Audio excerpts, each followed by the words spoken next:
So here's how we use the rivets. In this unit we went around the bumper.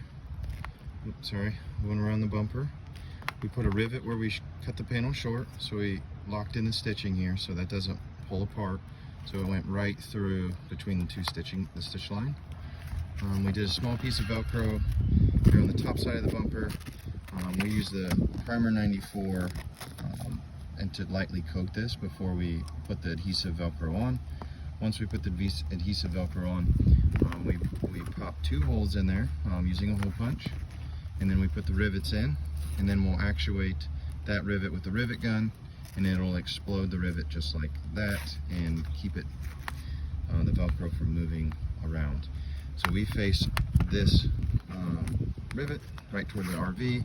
Here on the other side, we have the soft Velcro, and we do the same thing. So we put the exploding side toward the RV, just leaves a nice clean look. Same here, we've cut the keter back so that we create this overlap when it's in the track.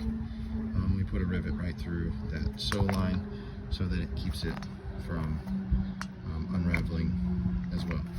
So, and then we did on the bottom, we've got a piece of Velcro, the 3 rivets holding that, same on both sides, and that'll create a nice good seal that won't move around.